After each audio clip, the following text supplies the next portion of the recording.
for running their own business to everyday citizens is just something we fundamentally oppose. The president has just taken the money away from Congress and just spent it how he sees fit. So it's an extreme moment right now on not knowing how our taxpayer dollars are.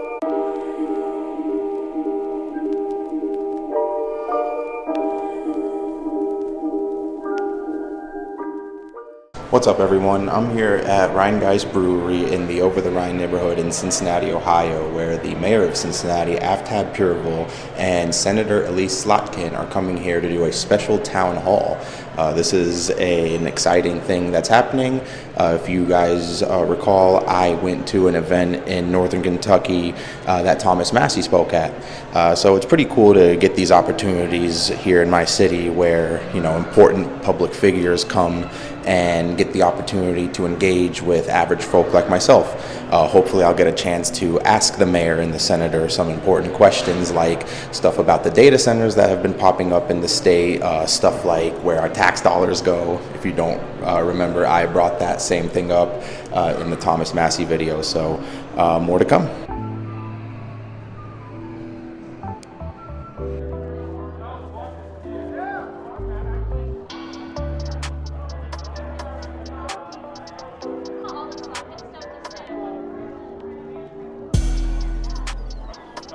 Hey everyone, before we continue the segment, don't forget to subscribe, like, dislike, leave a positive comment, leave a negative comment. I don't care. Thanks for watching, and now on to the program.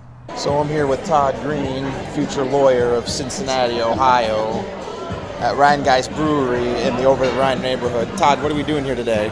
We are hearing the mayor and a senator from Michigan talk about the next election that's coming up. What do we hope comes from these conversations? Trying to set the stage for, what issues are going to matter in the next coming cycles, what gets people animated, what are people worried about, what people are motivated to vote on, seeing what the community cares about. And I think we can have some productive conversations. There's probably going to be a lot of internal debates within the Democratic Party about what direction we're going to go in the next few years. How are we going to respond to Trump? How are we going to respond to the GOP? What's going to win over swing voters in the purple states? What's the strategy for the next election? So there's a lot of ground to cover today. So I'm hoping to hear some interesting points. So last thing, explain real quick how local politics, local elections, like what we're dealing with here essentially with the mayor, how they impact things on a federal level. Well, that's an interesting question. The federal, local elected officials definitely have relationships with the federal government. They're going to have to, they get funding, they have grants. They go to them when emergencies happen, et cetera, et cetera. Also, they drum up grassroots support for the federal elections, but also there's more so of a trickle down effect from the federal government to local government. If a very popular candidate has a lot of steam, that would elevate candidates on the bottom of the ticket. So it's kind of like more the other way around than from the bottom up. I mean, local issues are kind of their own thing, but the national environment supersedes the local environment, basically. Yeah, that makes sense. Well, we'll see what's to come of this town hall.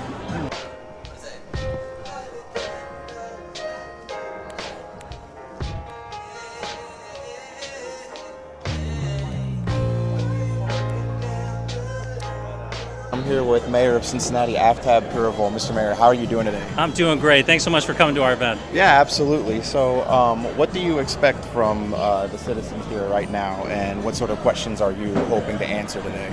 Yeah, I'm really thrilled that Senator Slotkin is here. Being in a red state, having so much attention from a federal representative that isn't necessarily in our state but shares our values as Democrats is really important.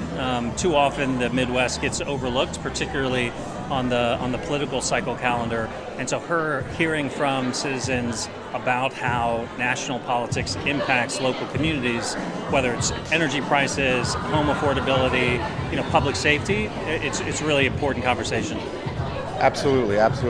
I know in a sense that you've kind of, I don't know if anyone's explained before or mentioned before, you've kind of been playing like the long run, and you've been looking at like the game in like the long sense. Can you kind of break down in a comprehensive manner what that's been like on your end, kind of dealing with, what's been going on nationally, how to deal with it as a Democrat on the local level?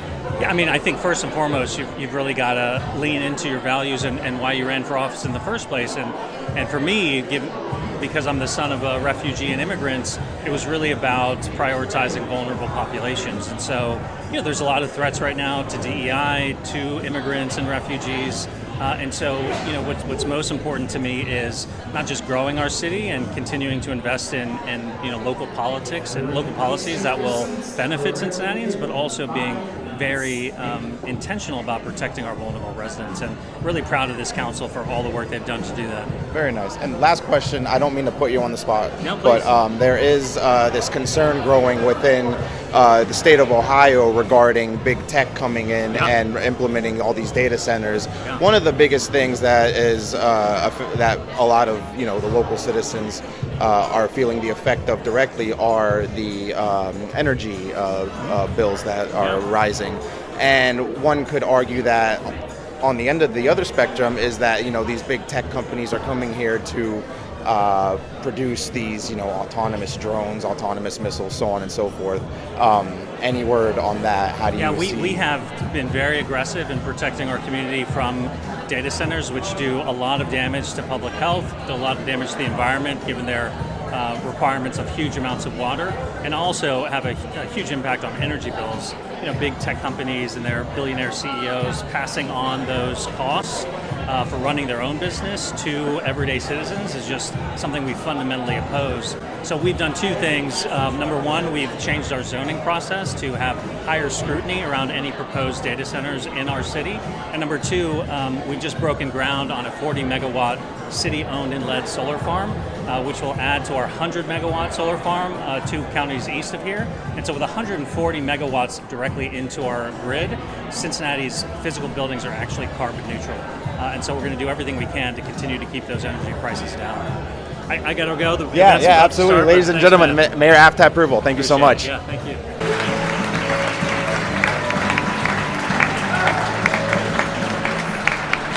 What's up, Cincinnati? This is incredible. I love that we've got incredible activists and citizens all around the stage, and I'm just so thrilled that United States Senator Elissa Slotkin is here. Let's make some noise for her. For just a few minutes. Welcome to Over The Rhine, and specifically welcome to Rhinegeist. We are just so proud to be able to host this very important conversation, given all of the craziness happening, not just in our country, but around the world. These conversations are so critically important for us as local citizens and local leaders to have access to a national leader, to let her know about how decisions in Washington, D.C. impact our quality of life, whether it is soaring energy prices, the affordable housing crisis that we're in, public safety, climate. All of those issues are so incredibly important here at the local level, and the decisions being made or not made at the federal government has been making life just much, much harder for all of us. So whether you're a Republican or a Democrat or an independent, whether you're undecided, this is our opportunity to have the hard conversations. Ladies and gentlemen, put your hands together for United States Senator Elissa Slotkin.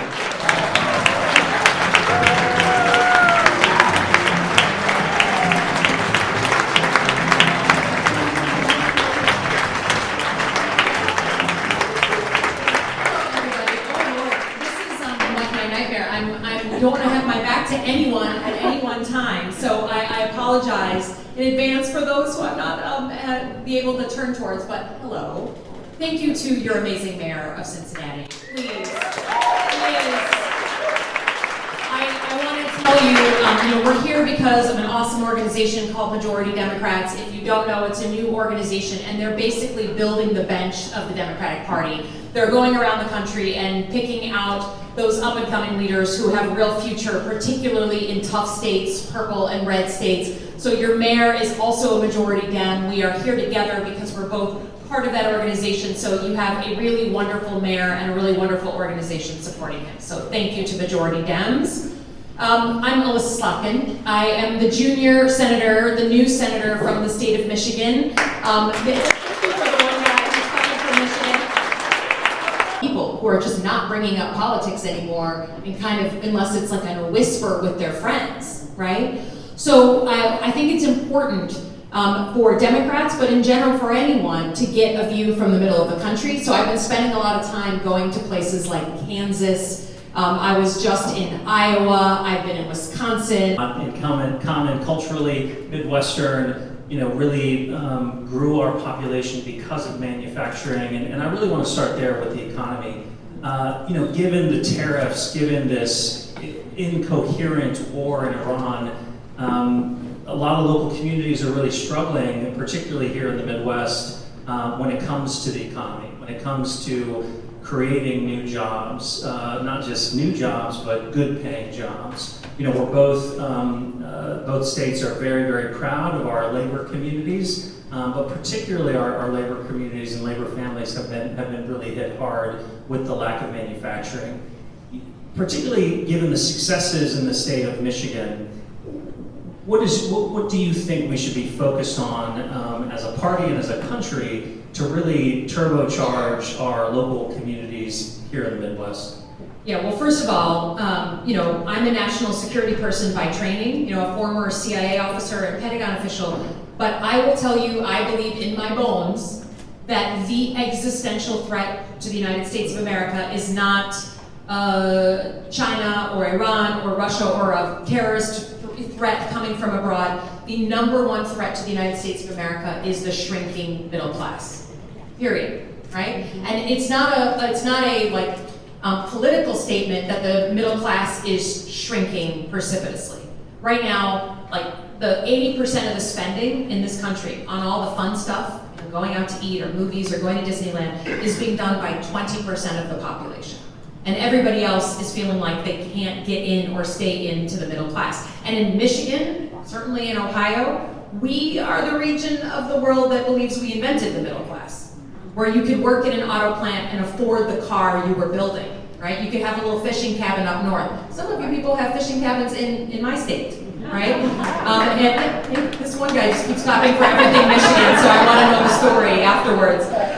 And I think the thing that is driving our country right now is this feeling of deep frustration that they can't achieve what they want to achieve. And it unites the recent college graduates, right, who feel like, wait a minute, I did everything right, I went to school.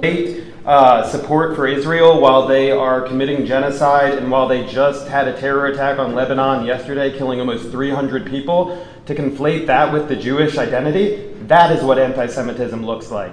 But my question is, I am so tired of the Democratic Party villainizing the left, villainizing progressives, and we've seen it here where they've tried to push away progressive voices. How can we empower those progressive voices? Because you said you want to be a big tent, but right now you're not growing the tent, you're moving the tent away from its base.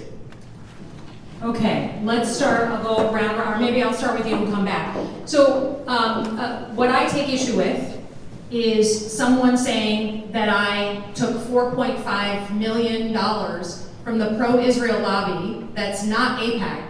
I don't know what that is, but if that's counting Jewish donors and saying Jewish donors are somehow the same as pro-Israel lobby, I got a problem with that. And not just as an elected official, as a Jew. So I have no problem standing by that statement. In terms of the progressive wing of the party, look, I don't think there's anyone shoving anyone. Look at the election in New York City. I don't think we're in a moment where moderates are pushing progressives out. I would argue that the debate is no longer just progressive versus moderate, right? On that same election night when Mr. Mamdani won in New York City, Abigail Spanberger won in Virginia. Mamdani's not going to win in Virginia, and Abigail's not going to win in New York City, and that's okay. That's all right. And what wins in Michigan isn't going to work in California, or vice versa. My issue is the vitriol of people saying it has to be my way or the highway. So I have no problem with Mr. Mamdani winning in New York City. I wouldn't know how to win there. But I think the thing that the thing I feel about the whole debate, progressive versus moderate, it feels stale to me. The way I see it as a new senator, when I sit in that room with other senior elected senators, it doesn't split down lines of moderate versus progressive. It splits down lines of fight versus flight. There are people in that room who believe that Trump is an existential threat to the country, and they are there to fight and organize and be able to do something in a real strategic way. And then there's half of them who literally, some progressive, some moderate, who will say, Elissa, look, we're not in power, we can't do anything right now. Just wait him out. Let him shoot himself in the foot, and people will come home to the Democratic Party. And I am probably way more moderate than you and others who are here, but I am on team fight every single day of the week. And that to me is the way of the future. How do we make coalitions that actually work together and organize to go on offense versus people who are just pointing at each other in failure when we do nothing? So that's what I'm here for, and that's where I believe, and I think the younger generation has a huge part of this conversation, a huge part. Senator, the next question was, how do we restore? Freshman this year, and thank you. We got a whole need to bear. I just wanted to thank you so much for coming out here. I have never spoken with Houston. Yeah. So it got completely insane. Hey, good luck. Mind if I ask you a few questions? If you're here to film me, I'm sure I can guess what you're going to ask. No, they won't be too complicated questions. First of all, ladies and gentlemen, I'm here with Senator Elissa Slotkin. How are you feeling after this event, Senator? I'm good. I'm trying to say hi to people. Good. One thing. Just whatever you want to say. Just say it real quick, and then so we can talk to folks. I'm a financial crime specialist. Arguably, the biggest financial crimes is us not having any power where our tax dollars go. How are we going to get us average citizens more power over where our tax dollars go and how they're used? Well, first of all, it would be nice to have a tax code that actually taxed the right people in the right ways. I think we have a very unfair tax code right now. And then in terms of the money, I mean, this is Congress's principal job. The president has just taken the money away from Congress and just spent it how he sees fit. So it's an extreme moment right now on not knowing how our taxpayer dollars are. But transparency in government and knowing who's taking what money and knowing how they're trading stocks is one of the best ways to figure out where our taxpayer dollars are going. So thank you. Thank you so much. Nice to meet you. Hey everyone, thanks again for watching. It means a lot. Don't forget again to subscribe, like, dislike, leave a positive comment, leave a negative comment. I don't care. Thanks again for watching. We'll catch you next time.